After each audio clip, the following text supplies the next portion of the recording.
सही, कुछ इल्जामात हैं आप पे किलर मार्क, मैं आपके लेना चाहूँगा कि आप उस बारे में कुछ कमेंट्स करना चाहेंगे। एक इल्ज़ाम है आप पे कि आपने रैप थोर का जो यंगस्टर्स पर उन्होंने डिस किया था, उसका आपने गाना मिक्स मास्टर किया था और वो एक कंट्रोवर्सी है, क्या ये बात सच है? कितनी दफ़ा आपका कटा है?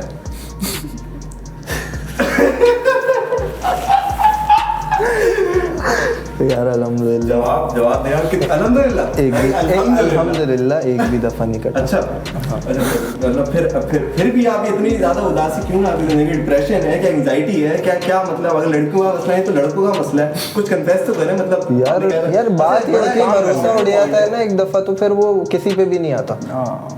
सारा सीन ये है, यानी कि डीप लाइन किसी के साथ भी हो, यानी कि तेरे साथ भी हुआ हो, इनके साथ भी हुआ हो, मेरे साथ भी हुआ हो, एहसन के साथ हुआ हो, तो किसी पे जब भरोसा उड़ जाता है ना, तो फिर वो ऐसा लगता है कि हर कोई उस जैसा होगा।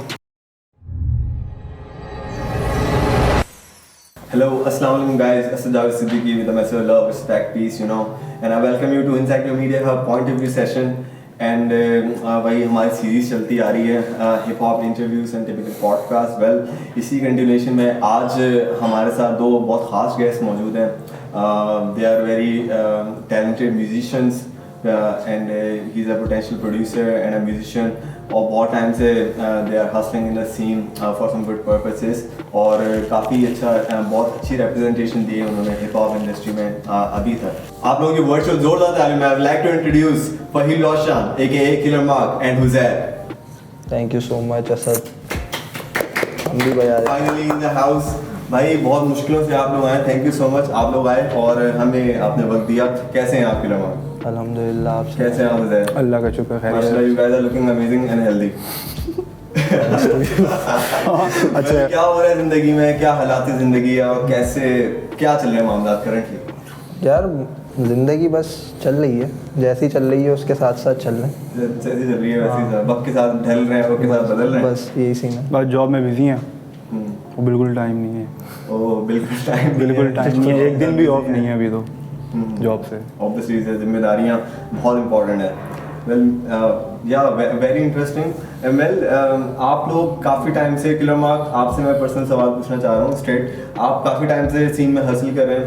2012 2010 से 2013-14 से आप हिप हॉप इंडस्ट्री में आए हैं, रैप को आपने देखा, एक्सप्लोर किया है बहुत, और 2021 तक आपने काफ़ी ज़्यादा कोलैबोरेशंस भी की हैं। सो आपसे मेरा सवाल है कि आपकी इनिशियल इंस्पिरेशंस कौन रही इन रैप म्यूज़िक एंड और आपके साथ किस किस का कोलैबोरेशन रही थोड़ा? यार सबसे पहले तो मैं कई जगहों पे हर जगह जहाँ भी मुझसे सवाल होता है तो मैं यही जवाब देता हूँ कि उमर अली म्यूज़िक। उसको देखा था मैंने करते हुए, तो मुझे पता चला था कि ऐसा भी कुछ हो सकता, तो मैं फिर इस चक्कर में पड़ गया और फिर शौक़ था, फिर शौक़ से आज अल्हम्दुलिल्लाह काफ़ी कुछ सीख गए और अब प्रोफेशन है। ओके, तो उमर अली म्यूज़िक का हम हमेशा नाम लेते हैं ऑब्वियसली, हमसे वो बहुत कनेक्टेड है। बिल्कुल। और उनके अलावा आपने किन इनिशियली आपको एक ऐसे म्यूज़िक मिला मतलब इनिशियली, और उसके बाद आपने इसको कैसे एक्सप्लोर किया कि मैं इसमें कैसे इनपुट दे सकता हूँ अपना? यार बस मैं चलता हूँ वाइब के हिसाब से, जो ज़िंदगी में चल रहा है उस हिसाब से, यानी कि अक्सर लाइफ चेंज होती है, मैं अपनी ही बात से मुकर्रा होता हूँ। अपने किसी गाने में मैं कोई बात कर रहा हूँगा, किसी गाने में उसकी उलट बात कर दूँगा। ज़िंदगी चल रही है, हर तरह के एक्सपीरियंस हो रहे हैं, तो बस यही सीन है, vibe, go with the flow. और मतलब सही, तो आप मतलब बहुत ज़्यादा रिलेटिविटी आप खुद क्लेम कर रहे हो कि मैं कभी कुछ कह रहा हूँ, कभी कुछ कह रहा हूँ, और खुद से रिलेट कर रहा होता हूँ मैं, ज़्यादा से ज़्यादा किसी दूसरे से रिलेट कर नहीं पाता, होता नहीं है। Okay fine, amazing. हुज़ैर, आप मुझे अपने बारे में बताएं कि आपने किन टाइम किस साथ कोलैबोरेशन रही है और आपकी initial inspiration as a producer, आपकी ग्रोथ कैसी रही? ये इनिशियल शुरू में मैंने मतलब पहले BCL बेल्ट आता था गौरी का 2013 में, उसने 2015 में भी किया उसने, तो पहले वो सुनते थे हम लोग के बीट्स वगैरह, पता तब चला था। खैर हिप हॉप वगैरह भूमिया को सुना था शुरू में, तब पता चला था कि हिप हॉप ही होता है, तो एज अ लिसनर थे शुरू में। फिर उसके बाद प्रोड्यूसर की तरफ, एज अ प्रोडक्शन की तरफ आ गए, म्यूज़िक की तरफ। मतलब मैं लिरिकली कभी नहीं गया कि बंदा क्या कर रहा है क्या नहीं कर रहा, मतलब कभी मैंने खुद करने की ये कोशिश नहीं की। मैं हमेशा ना इसी तरफ पता कि फ्री सॉफ्टवेयर कौन सा जिस पे म्यूज़िक बना सकें, तो इसी तरह की चीज़ें ढूंढते रहे। फिर वो BCL आया, BCL में पता चला कि भी गौरी है, प्रोड्यूसर है, ये बीट्स ये खुद बनाता है, उससे ज़्यादा किसी का पता नहीं था। बाहर के प्रोड्यूसर होते थे, जूस होता था, डॉक्टर जूस, तो उसको सुनते थे बहुत। इस तरह के जितना भी वेस्टर्न म्यूज़िक था ना, ये सही लगता था। तो फिर ये इसी तरह बियॉन्ड आया, बियॉन्ड में थोड़ा वेस्टर्न आया म्यूज़िक, तो वो सुनना शुरू किया। तो आहिस्ता आहिस्ता फिर ये हिप हॉप की तरफ आ गए थे। फिर बीट्स बनाना शुरू की खुद, ये FL जब पता चला कि FL से होता है, फिर FL पे आगे डाउनलोड किया, यूट्यूब पे चेक करना शुरू किया। फिर उसके बाद एक बार जोके को मैंने मैसेज कर दिया उमर भाई को, तो ऐसे ही बैठे बैठे कि उमर भाई क्या हाल है, उमर भाई ने जवाब दे दिया। तो मुझे उम्मीद नहीं थी कि उमर भाई भी जवाब देंगे। तो मैंने रेफरेंस में, तो उमर भाई का एक दोस्त था, उसके रेफरेंस से मैंने उमर भाई को एक मैसेज किया था, मैं आपके ऐसे दोस्त की तरफ से मैसेज करूँ। उमर भाई ने जवाब दिया, भाई मैंने मिलने का बोल दिया। हम मिले, तब मेरी प्रोडक्शन मतलब इस तरह की थी कि मुझे बेसिक पता था, इंटरफेस पता था मुझे FL का, तो बाकी मुझे प्रोडक्शन नहीं पता था बाकायदा क्या होती है, जॉनरेज वगैरह, म्यूज़िक मतलब हर जॉनरे में अलग किस्म का इंस्ट्रूमेंट होता है, साउंड सिलेक्शन वगैरह, ये सारा कुछ कभी नहीं पता था।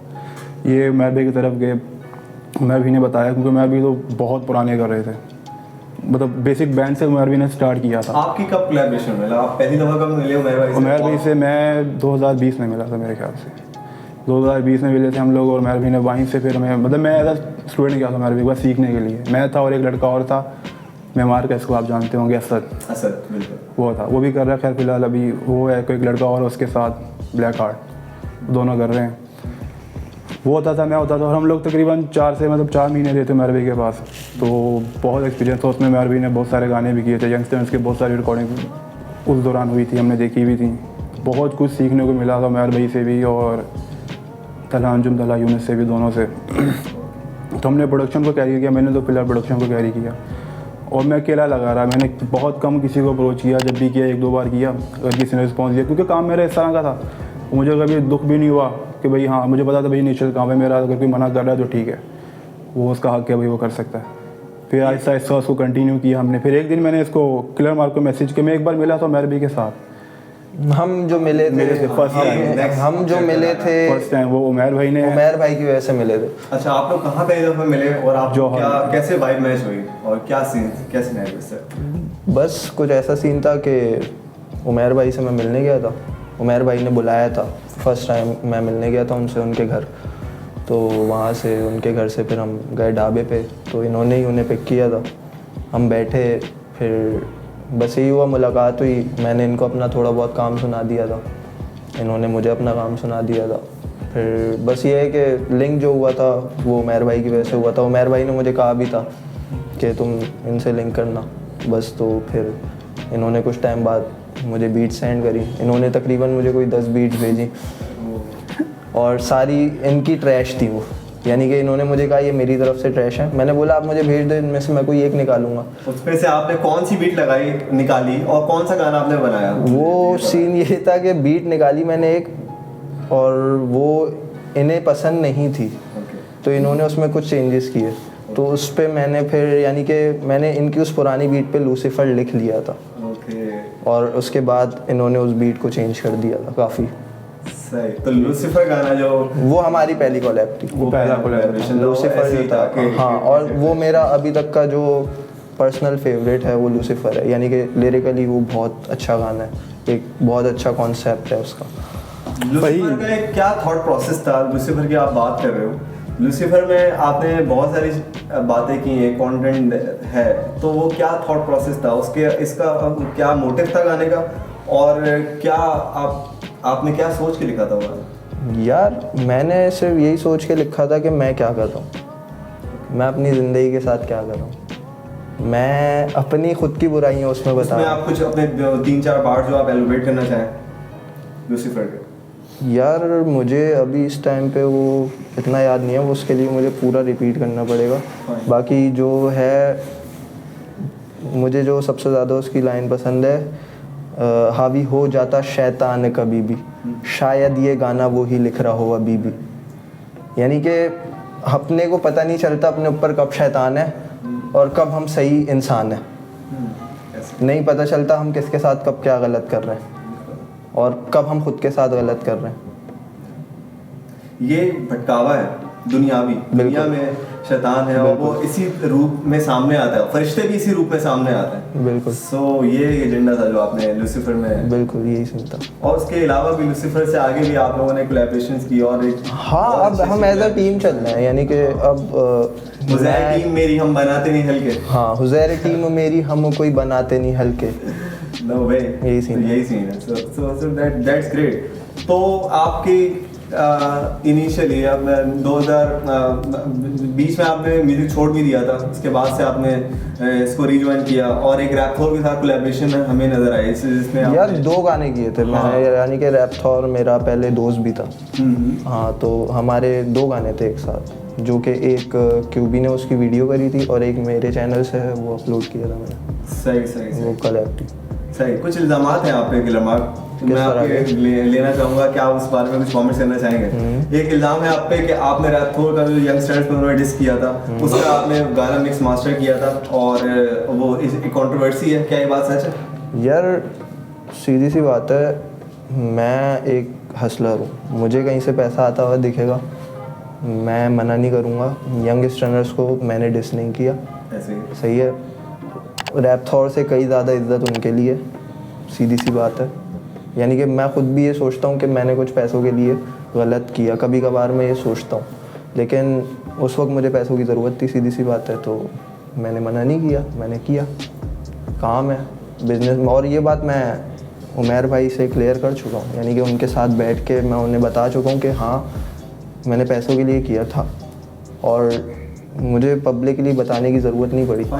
अब सही है। It leads to another thing कि आपके नज़दीक क्या पैसा बहुत ज़्यादा इम्पोर्टेंट है या आपके नज़दीक पैसा से ज़्यादा दूसरी चीज़ें? यार इज्जत बहुत ज़्यादा इम्पोर्टेंट है। Okay, money is not important.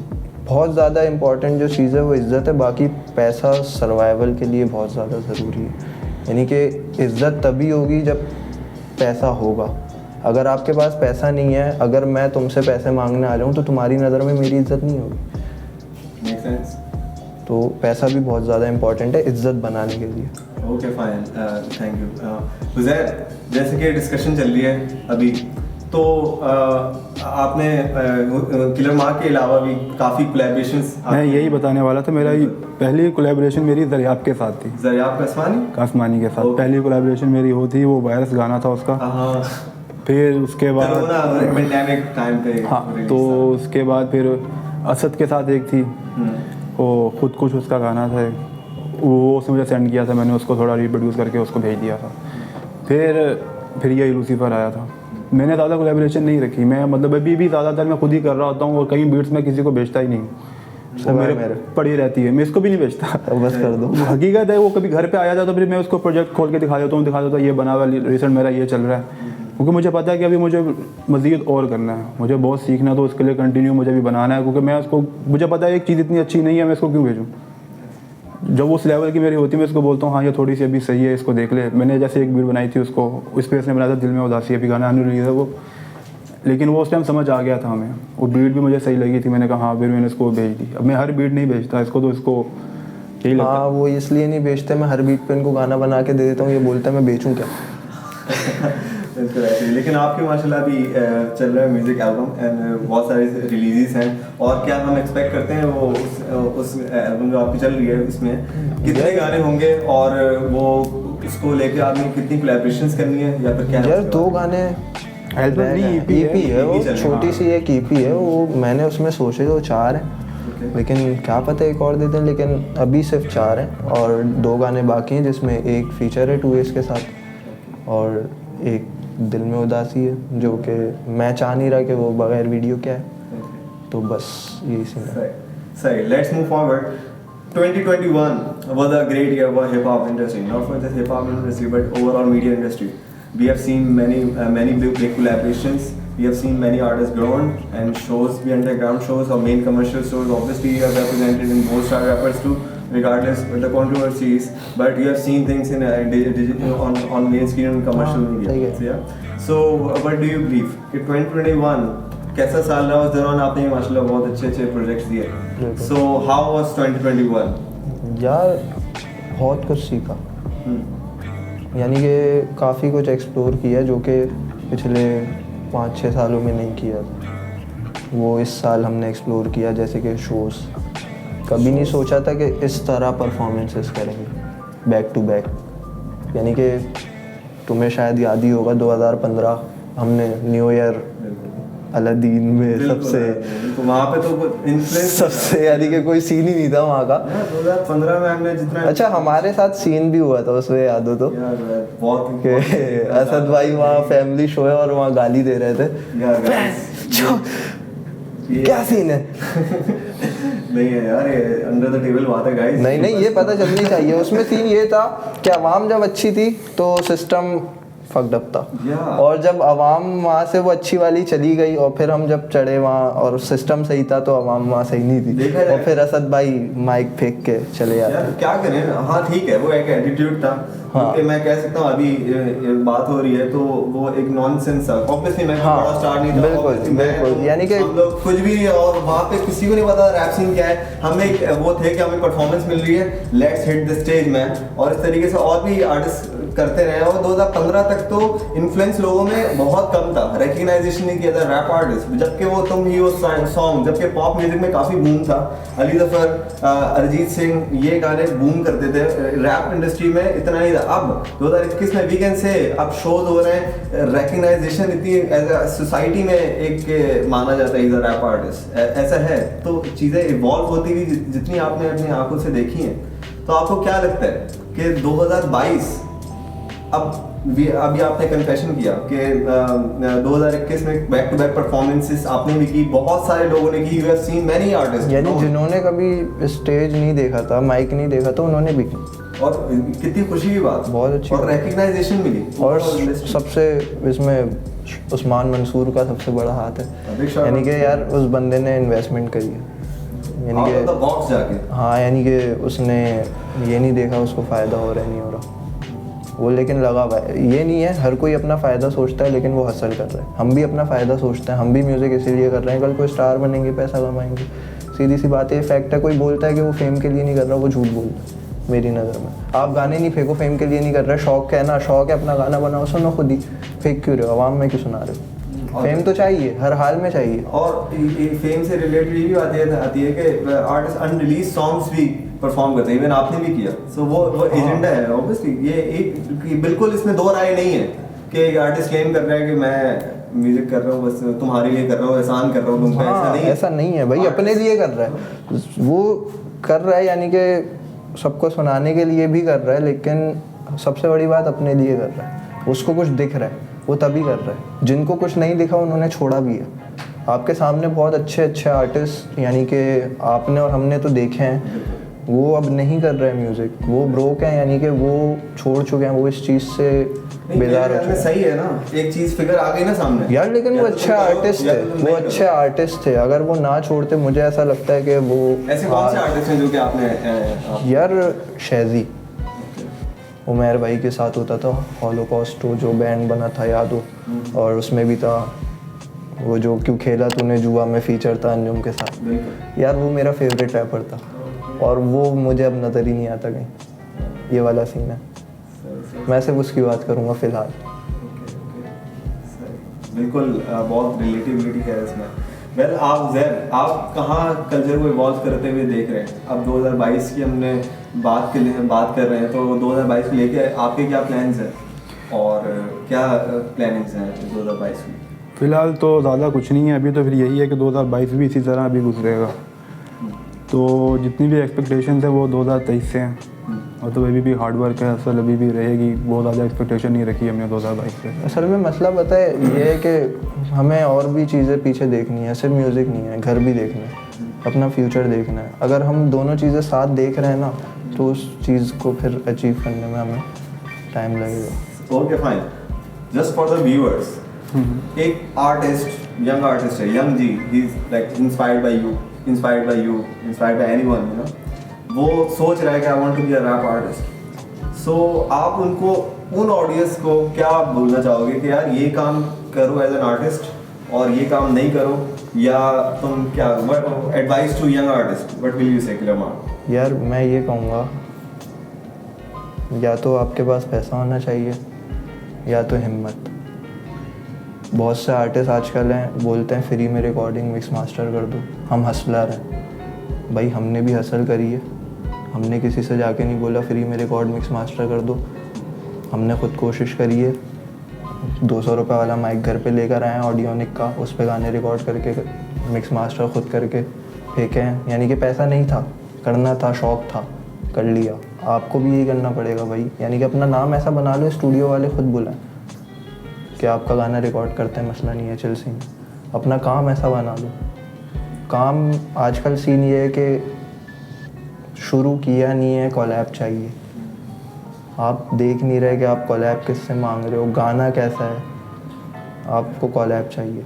और आर्टिस्ट अगर आगे से आपसे पैसे मांग रहे हैं तो आप बोल रहे हो कि वो नाजायज़ कर रहा है, तो भाई वो नाजायज़ नहीं कर रहा। उसने 5 साल अपना पैसा बहाया है, अपना जो उसने हसल करके जॉब्स करके कमाया है वो उसने इसी चीज़ में लगाया है, ख्वारियाँ काटी हैं, उसका वो पैसा ले रहा है, तो ये उसका हक है भाई। यानी कि उनको ये समझना चाहिए।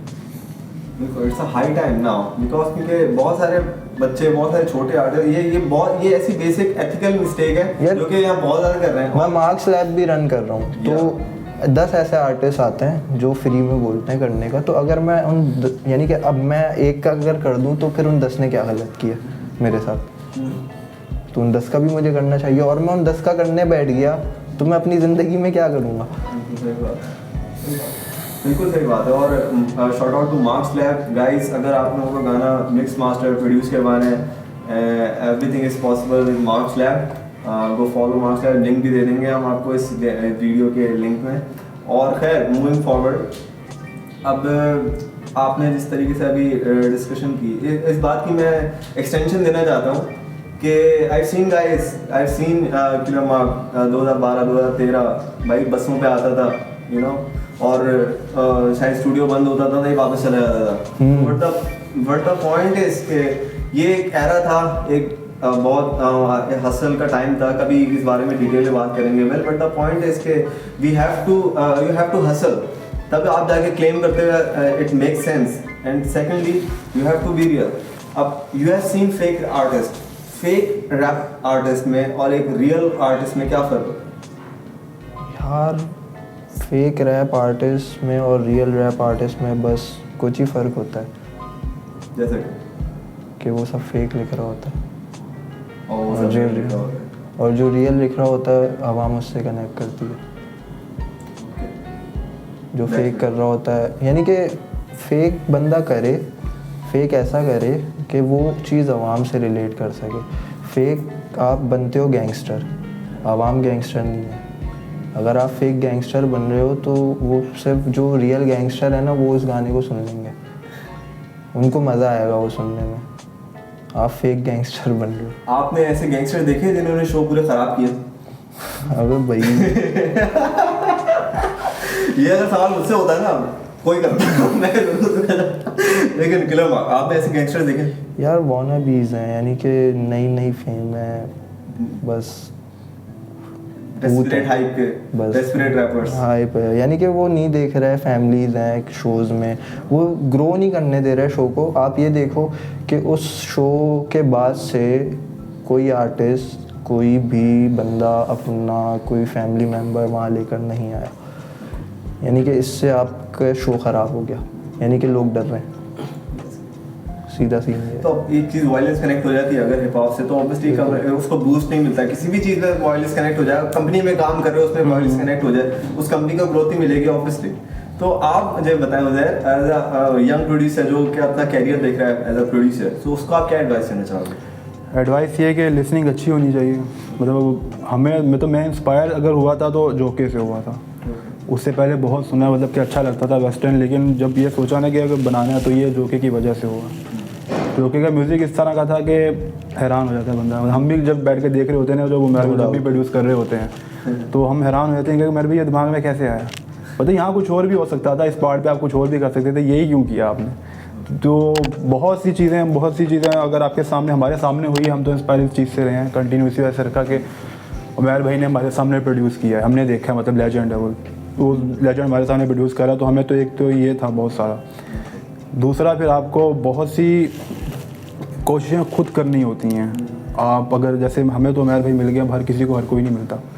वो अब कोई बैठा है कभी उमैर भाई मिलेंगे तो हम तभी सीख सकते हैं। तो आपको घर पे भी बहुत अरसा, मैंने उमैर भाई से पहले घर पे बहुत अरसा खुद प्रैक्टिस करता रहा था और मैं बहुत मतलब कि परेशान हो गया था यार मैं क्या करूँ, कोई सुनने वाला नहीं, कोई जज करने वाला नहीं, कौन बताए। किसी को भेजते थे वो जवाब भी नहीं देता था कि भाई कोई रिस्पॉन्स दे दे या बता दे, या कोई देता था तो हमेशा हर कोई यही बोलता था कि भाई बहुत अच्छा है, बहुत अच्छा है, अच्छी एफर्ट है तुम्हारी। तो जज कोई कर नहीं पाता किसी को भी, आपको खुद को जज करना है। आप अपना म्यूज़िक मतलब मैच करो बाकी जो उस पर मेन स्ट्रीम पे गाने चल रहे हैं उनसे। बीट्स अगर आपको अपनी चेक करनी है तो मेन स्ट्रीम के गानों से करो, भले बाहर के कर लो या पाकिस्तानी प्रोड्यूसर्स के साथ आप कर लो, या जो भी आपके हिसाब से आपकी मर्ज़ी से है। अब आपको कोई और जज करेगा आके भाई आपका म्यूज़िक ये है उस तरह, तो आप यही बोलोगे ना भी गलत है। आपके लिए सही है तो सही है, तो खुद लगे रहो आप, मतलब छोड़ो नहीं इस चीज़ को, और किसी की वजह से डिसहार्ड होने की ज़रूरत नहीं है। हर बंदा ही आपको कोई ना किसी ना किसी चीज़ पे आपके कीड़े निकालेगा, भाई इसमें ये मसला है, इसमें वो मसला, उसको ये अच्छा लगेगा उसको वो। Okay, let's have a one word answer from you. कुछ आर्टिस्ट के नाम लूंगा, just take a one word answer, what do you think about them, first instant answer. Okay okay fine, we are good to go. जोके, legend. तहामी, one word. हाँ, is a good artist. Underdog. Okay overall 109 gang overall अच्छी है, overall great. Okay, mister मानी, वो जी हैं, पुराने हैं, बहुत पुराने हैं। हसलर अभी तक कर रहे हैं लेकिन उनको वो मुकाम नहीं मिला यार, लोग वो वाली चीज़ नहीं दे रहे उनको जो कि उनकी मिलनी चाहिए, जो डिज़र्व करते हैं वो। ओके, हाशिम इसाक, खतरनाक है, गैंगस्टर। ऐसे चैत्री बहुत अच्छा था उसमें। हसलर। एबाबी, इंस्पिरेशन। या वो भी बहुत अच्छी आर्टिस्ट है, लेकिन मुझे ये वाला भी कोक स्टूडियो वाला समझ में नहीं आया क्योंकि वो उर्दू में नहीं था। बाकी ओवरऑल जितने भी गाने हैं मुझे बड़े पसंद हैं। Two damn boys, Marshall, one word. Martial law. Okay, martial arts. Okay, ऐसे मोबाइल या Pineapple. Cellist. Pineapple. Sami Amiri, hustler. यार मैं नहीं मिला बस। One word. What do you think about him? यार वो गुड आर्टिस्ट। हाँ गुड आर्टिस्ट। Good art. मैं गाने सुने उसके, गाने अच्छे हैं। डीजे अब्दुल, यार वो भी मतलब अच्छा इंसान है बहुत। Film OG. Okay, then Usman. we got Usman Mansoor. आराम ही है वो। Well guys, Usman Mansoor सबको लेके चल रहा है वो बंदा, लेके चल रहा है पूरा सीन, सबको लेके चल रहा है वो बंदा, और बहुत सी चीज़ें उसकी वजह से हुई हैं। जो बात है। हाँ हकीकत है, बहुत सी चीज़ें, बहुत से लोग कनेक्ट उसकी वजह से हुए हैं। बहुत से लोग अभी भी अगर उनको वो प्लेटफॉर्म नहीं मिलता तो वो नहीं आते भाई, यानी कि आप देख लो बहुत से लोगों का करियर बन गया। क्या था विंटर फ्लो, यानी कि तुम्हें भी पता है, यानी कि तुम्हें एक दिन पहले कॉल की गई है कि इस तरह होस्ट करना चाहोगे। एक दिन पहले, एक दिन शायद एक दिन की बात थी, एक या हाँ जुम्मे वाले दिन हमने बताया था तुम्हें, और हफ्ते को शो करना था लेकिन वो इतवार को हुआ था। तो सीन यही था कि 2S और मेरा मीटअप था, उस्मान मंसूर और 2S की वीडियो आई थी तो उसकी प्रमोशन करनी थी, तो बस हमने इनवाइट कर दिया सबको। हमने सारे ही अच्छे आर्टिस्ट इनवाइट कर दिए, इवन जोखे, आसिफ बल्ली, काके 1000, मलीर बॉयज़, सबको इनवाइट कर लिया और वो सब आ गए। और जब सब आए और जब इतनी सारी आवाम आई तो माशाल्लाह हम लोग खुश, यानी कि बहुत अच्छा सीन था वो। और हमें इतनी उम्मीद नहीं थी, हमने 20-25 लोग एक्सपेक्ट किए थे, उम्मीद, यानी कि हमें नहीं पता था ऐसा कुछ हो सकता है, अंदाजा भी नहीं था। और माशाल्लाह बाकी हिम्मत उस्मान की है, उसने कंटिन्यू रखी चीज़ें, यानी कि इतनी सारी चीज़ें हो गई उसके साथ, उसका पूरा शो नुकसान में चला गया, लॉस हो गया उसको, वेन्यू पे पैसे भरने पड़ गए। वो अभी भी मैं आपको बताऊं, वो शायद ना बताए, वो अभी भी है कर्जे में है वो, यानी कि उसके पास इतना पैसा नहीं है। लोग उसको देख के शायद लोग, यानी कि वो साफ सुथरा पढ़ा लिखा चिकना बच्चा है ना, तो लोग समझते होंगे कि वो वो अमीर बाप का, ऐसा कुछ भी सीन नहीं है। वो भाई वो हसलर है, वो कर रहा है hustle. A big shout out to Usman Mansoor for all good times. और obviously we have bigger plans now. और चीजें रुकी नहीं रही, क्योंकि अरे shows भाई वो बंदा खराब भी हुए, तबाह भी हुए, आर्टिस्ट बने भी हैं, आर्टिस्ट बिगड़े भी हैं, खराब, मतलब but the point is we have to hustle. वो चल रही है, चलते तो भाई वही बंदा है जो अभी भी, मैं अगर ब्रेक ले लेता हूँ, जैसे आजकल मैं गाने नहीं फेंक रहा, ज़्यादा टाइम नहीं है, तो वही मुझे जब देखो मैसेज करके डंडे करते रहता है, गाने कहाँ है, गाने कहाँ है, क्या कर रहे हो, टाइम ज़ाया कर रहे हो, बस। तो यही सीन है भाई, वो मोटिवेट करता है। खैर motivation is a part of life, but आपने बहुत ज़्यादा लिरिक्स लिखे हैं, बहुत ज़्यादा गाने लिखे हैं बच्चियों के ऊपर, लड़कियों के ऊपर, और आपने बहुत ज़्यादा हार्ट ब्रोकन सॉन्ग भी लिखे हैं, लव सॉन्ग भी लिखे हैं। ऐसी कौन सी लड़कियां हैं जो कि आपको इतना इंस्पायर करती हैं कि यार रातों में गाने बस तुम्हारी सुनूंगी मैं? तो आप कौन सी लड़कियों के ऐसे गाने लिखते हो? यार अपने को शुरू से बस सैड वाइब पसंद है। तो लव सॉन्ग्स क्यों लिख रहे हो तुम? लव सॉन्ग्स भी लिखता हूँ। प्यार नजदीक, आपके नजदीक क्या है? प्यार म्यूजिक है या प्यार की फीलिंग्स आपके लिए क्या है? क्वेश्चन, क्योंकि आप हमेशा सैड सॉन्ग लिखते हो, दिल तोड़ दिया। अभी रिसेंटली आपका माशाल्लाह गाना रिलीज हुआ है उस्मान मंसूर के साथ, अच्छी कोलैबोरेशन है, और उसमें भी आप फिर मतलब शायर, मतलब एक आप आर्टिस्ट को शायर बना के चले गए, एक नज़म उसके नाम कर दिया आपने, तो वो क्या ऐसी क्या मतलब भाई खैरियत है? आपसे मैं पूछना चाह रहा हूँ जरा, और भी दें मुझे सीन। बस मैं यही कहूँगा कि प्यार व्यार कुछ नहीं होता। ऐसे नहीं, अलग से काट के निकाल। हाँ, प्यार व्यार कुछ भी नहीं होता। हाँ। तो ये कहाँ से आ जाती है? ये अचानक से वक्त का जिया है, और चीज़ें बाद में जाके एहसास होता है आपको। उस वक्त नहीं हो रहा होता, जब वक्त ज़ाया हो रहा होता है। वक्त ज़ाया होने के बाद आपको एहसास होता है कि ऐसा भी कुछ हो सकता है, और फिर इस दर्जे के शायर पैदा होते हैं। और फिर हाँ, यानी कि अच्छी बात है, ऐसा होना चाहिए ज़िंदगी में एक दफ़ा। अच्छा, ये गाइस ये वो स्टेटमेंट दी है ना किलर मार्क ने कि मतलब अभी इनके भी दिल टूटे हुए, दिल बर्दाश्ता गया, खत्म, बाय बाय। मतलब कि ऐसा, खैर लेकिन भाई बहुत ज़्यादा दिल बर्दाश्ता हुए हैं, और जब भी ऐसे ये अंदर से जो शायरी निकलती है ना, वो ऐसी नहीं निकलती, वो अंदर के रियल एक्सप्रेशंस होते हैं। कितना ही दफ़ा आपका कटा है?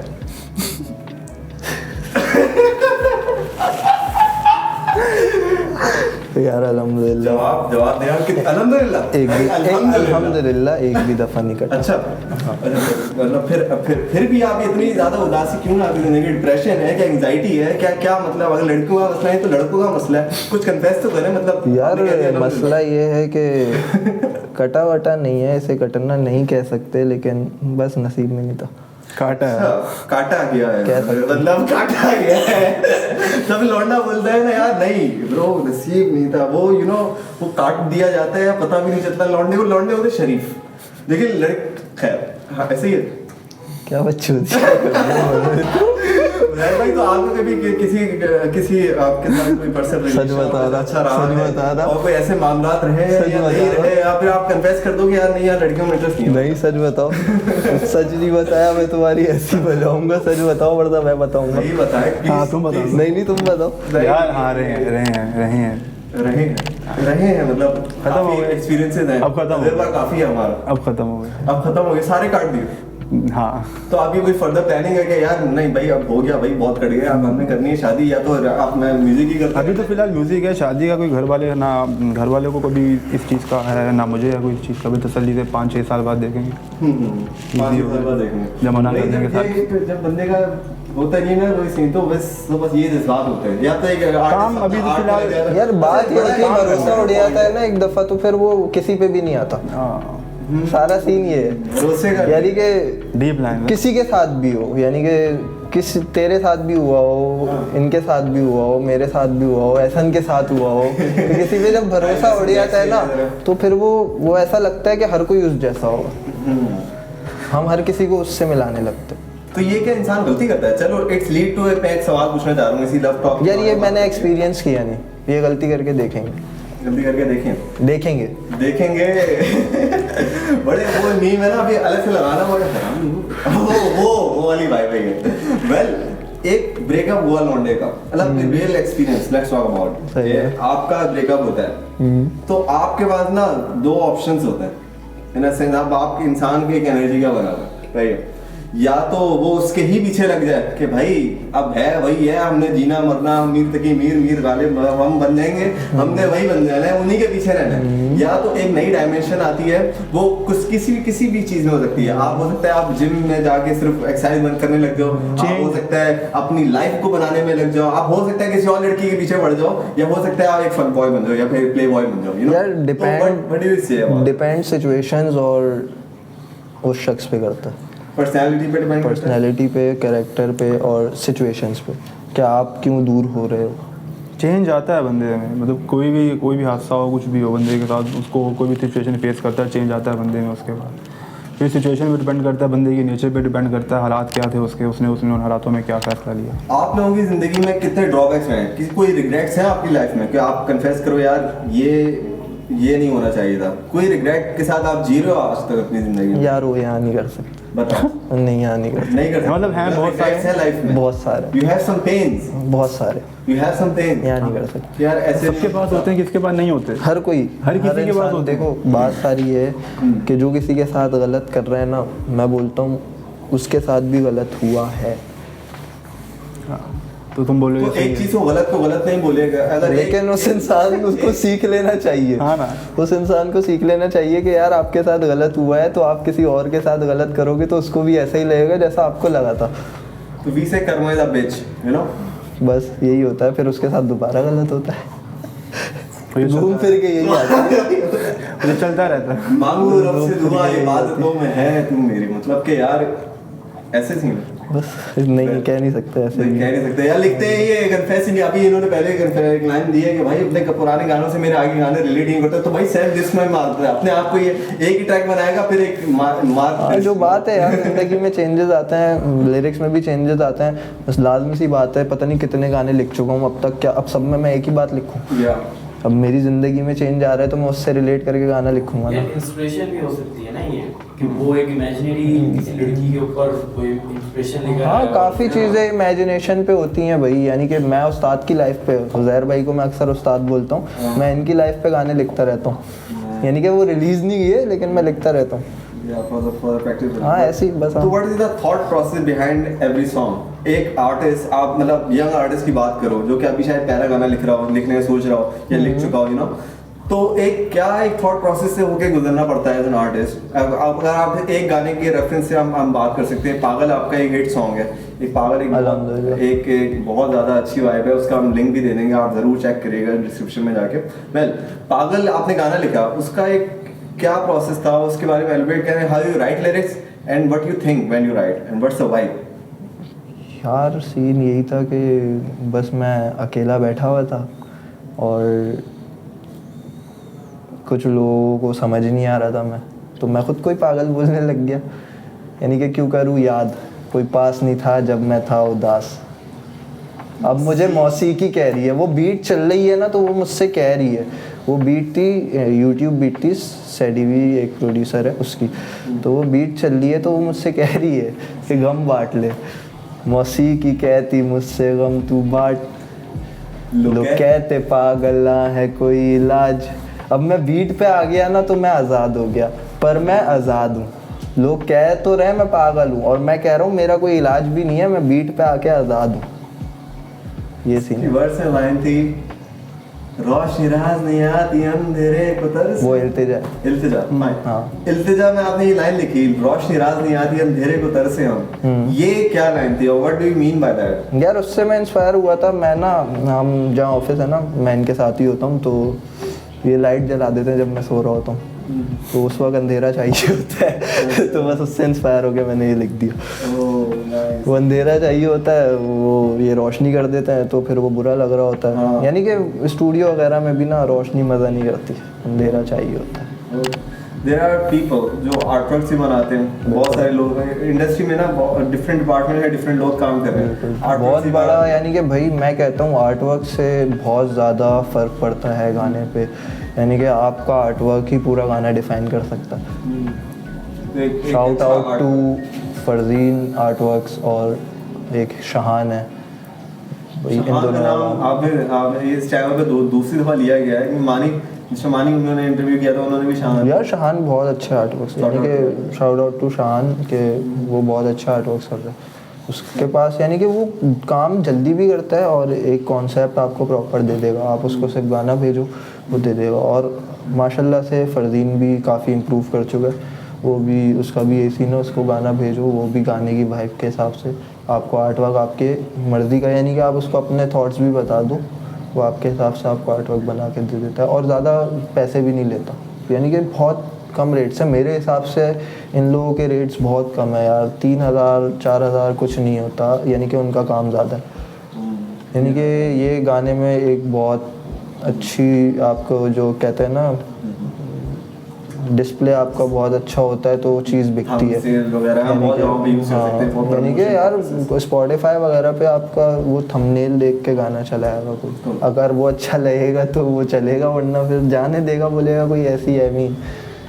Art work really define, regardless आप म्यूजिक वीडियो भी कर लो, लेकिन एक आर्ट वर्क उसका फिर भी अच्छा होना चाहिए। बिल्कुल बिल्कुल art work. Meme pages hip hop के लिए ना बहुत सारे लोग काम कर रहे हैं, बहुत सारे वो भी हैं, कम्युनिटीज हैं पूरी की पूरी जिसको पूरी डिजिटली कवरेज देते हैं और डिस्कशन की जाती है, बात की जाती है। ऑब्वियसली एक कनेक्शन है कि एक आर्टिस्ट के सॉन्ग के बारे में जितनी ज़्यादा बात की जाए उतना ज़्यादा उसका सॉन्ग की हिट होता है। बट कौन कौन से आपका ऐसे मीम पेजर्स जो हिप हॉप प्रमोट? यार फिलहाल तो मेरे पास तो एक ही आया था जिसको मैं जानता हूँ, हिप हॉप खबरी, उसके अलावा इतना नहीं पता। मैं सिर्फ मेरी नज़र में वही है, बाकी हैं काफ़ी सारे। अच्छा, what do you see, what do you believe Encyclomedia Hub point of view session में ये रैप इंटरव्यूज कर रहे हैं, तो आपने जितना कंटेंट हमारा देखा तो इज इट गुड और इज इट नॉट गुड? यार तेरा काम बहुत अच्छा है और बस ये है कि मैं तुझे यही बोलूँगा यार कंट्रोवर्सीज नहीं किया यार गाइस मैंने बहुत सी सीरियस होकर सवाल पूछा, लेकिन I want to give a big shout out to my team, Ehsan Aziz, Asher Javed and Rana Raheel, because and me myself, I want to give a big shout out to myself, me and myself, because for taking no days off, for being a giver and try to give more and more, you know. So Javed, you are खैर Snoop Dogg vibes आ रही हैं। Well, yeah. So किरम and हुज़ैर, आप लोगों के लिए एक ही सवाल है मेरा कि आप लोगों का कोई ड्रीम कोलैबोरेशन क्या हो सकता है, और what do you want, आप किसी लाइफ में एक दफ़ा तो ज़रूर कोलैब करना चाहेंगे? लिल बेबी। लिल बेबी? हाँ, अगर इंटरनेशनल हो पाकिस्तान में यंगस्टर्स। ओके, आप? यार आर्यन शाह। Aryan Shah big name. आर्यन शाह, और उसके साथ अगर पाकिस्तान में बात की जाए तो जोके के साथ कोलैबोरेशन करना चाहते हो? सही। अच्छा, Faheel, Huzair, there are lobbies in industry, underground industry, main stream industry, internal cold wars चलती रहती हैं। एक obviously competition is a part of rap music, या सो आपकी क्या बीफ रही है किसी के साथ, अनाउंस बीट्स या फिर आपने शॉट्स लिए हैं? What you say about lobbies? यार इसकी तरफ से भी मेरी तरफ से भी एक ही लाइन बोलूँगा, चल के जाना भीड़ से आगे, हमें फक लॉबीज, ख्वाब अपना फेंके एल्बम बिके लक कॉपीज, सख्त हॉबीज आगे छोड़ो। नहीं, एक आगे लाइन आती है, सख्त हॉबीज मुझे कट्टा रखना साथ में, यानी कि मेरा शौक है कि मुझे रखना है डैश में, यानी कि जब मैं इस काबिल हो जाऊँ। बना के फैन इन्हें टट्टा रखूंगा बाद में। अब ये उड़ता तीर है, यानी कि उड़ता तीर आपने नहीं, उड़ता तीर है कोई एक ये बहुत अच्छा स्केप होता है कि ना बोल देना यार ये उड़ता, लेकिन आप किसी के बारे में जरूर बात करते हो, तो आप कौन था बंदा जो कि आप कहना चाह रहे हो यार ये इसको मैं गाड़ मारूं? यार नहीं, बात ये है कि आजकल लोग रैप में पहले आर्टिस्ट के फ़ैन बनते हैं, ओके, और फिर उसके बाद उसके टट्टे बन जाते हैं। बिल्कुल। तो मैंने बस उसी पे, जो लोग ऐसा करते हैं ना उन पे ये लाइन है कि बना के फ़ैन इन्हें टट्टा रखूँगा बाद में, यानी कि बाद में देखूँगा टट्टा रखने की, बाद में सोचूंगा पहले फ़ैन बन जाओ। फैन बनाओ। हाँ। ये क्या ये वाकई आपके रियल लाइफ में हुआ है? यार ये होता है, रैपर्स करते ही यही हैं बेसिकली, यानी कि जब तक आप उनके साथ अच्छे से बात कर रहे हो, जब तक आप उनको हामी भर रहे हो कि हाँ कभी ना कभी वर्स दूंगा, तब तक वो सही चलते हैं, आपकी रिस्पेक्ट करते हैं, आपके गाने शेयर करते हैं, रिपोस्ट करते हैं, हर जगह टैग करते हैं, आपके साथ आके सेल्फीज लेते हैं। लेकिन कभी ऐसा हो जाता है आप उनको, यानी कि मैं एक ऐसा आर्टिस्ट हूँ, मैं साफ मना करता हूँ, मैं आसरों पे नहीं रखता। तो जब आपको इस तरह साफ मना कर दो ना, तो फिर वो आपके फैंस की जगह हेटर्स हो जाते हैं। सही ये वाला सीन है, तो मैं बस ये सोच के ये लाइन लिखी। Great word. So what do you say about lobbies? आपको क्या लगता है कि इसमें इन्फ्लुएंस इस पे लोगों का क्या अच्छा होता है या बुरा होता है? क्योंकि इंटरनल देखो एक चीज, एक हाइप है, एक चीज की बहुत हाइप है, लेकिन वो बंदा किसी और का काम ही नहीं कर रहा in a sense. You know what I am talking about? नहीं नो, लेट मी एलुब्रेट। हाँ। कि एक हाइप आर्टिस्ट है, हाइप आर्टिस्ट, उसके साथ एक टीम है, वो टीम सिर्फ उसका काम करे और वो किसी का भी काम ना करे, जबकि लोग उसके साथ कनेक्ट होना चाहें। यार वो मर्जी है, ये आपकी देखो मर्जी है, इसको लॉबी नहीं बोल सकते। अब बहुत से आर्टिस्ट हमारे पास आते हैं, मेरे साथ काम करो, मुझे मतलब बीट दे दो प्रोड्यूस करके, अब नहीं दिल करता उनके साथ करने को, तो ये मर्जी है आपकी। अगर कोई किसी के साथ नहीं कर रहा, वाइब मैच करे कि लोग कर लेते 10 गाने कर लेते, 2-2 EP। बात ये है किसी को ये बोलना ना कि आपके साथ कोई गाना नहीं कर रहा, तो आप में कोई खामी है।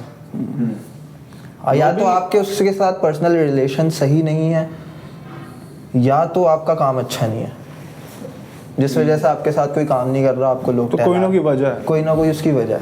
तो इसमें ये नहीं कि लॉबीज वाला खर्चा अब बहुत कम है। यानी कि भाई आप पता है सीन क्या है, आप, मैं समझ गया कि मशहूर की बात कर रहे हो, वो मशहूर भी किसी ना किसी को आगे सपोर्ट कर रहा है, आप देख रहे होगे।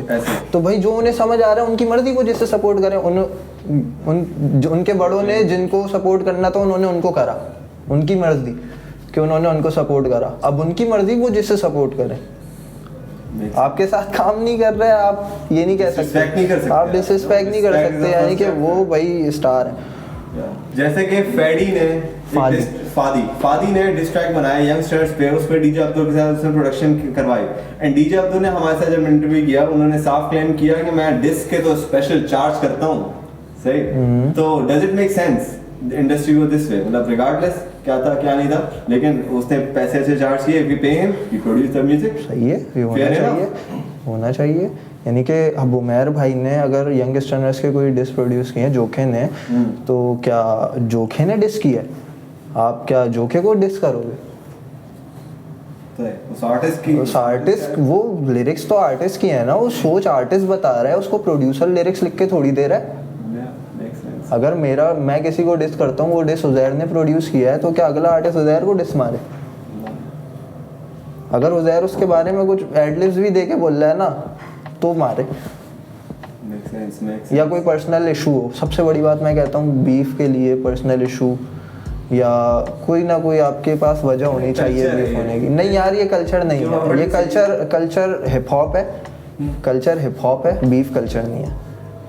बीफ कल्चर नहीं है, बीफ हिप हॉप का हिस्सा है। हाँ, रैप कल्चर, रैप म्यूजिक जो है ना, देखो rap culture is a different thing, उसमें बहुत सारी चीजें आ जाती हैं। हम सबके बारे में नहीं, बी बॉइंग है, we have graffiti, many thing, लेकिन रैप म्यूजिक में इंटरनेशनली भी हर जगह से ना, अच्छा ये इसके अगर हम बेस रूट्स पे जाए ना, तो ये लॉबी सिस्टम बेसिकली इंस्पायर्ड है। हम लॉबी सिस्टम रियल गैंगस्टर्स थे जो कि यूएस में थे, blood gang mafia, Compton mafia, वो उनके अपने गैंग साइंस थे, वो रियल थे। मैं यही समझाना चाह रहा हूँ कि वो ऑर्गेनिक शिट थी, वो सच में उनकी सच में टसले थी, वो इस वजह से बीफ करते थे और रैप म्यूजिक भी करते थे। असल में बात ये, hip hop is all about real shit, यानी कि अगर आप रियल में कोई बीफ ही नहीं है, आप डिस कर रहे हो, तो वो हिप हॉप कैसे हो गया?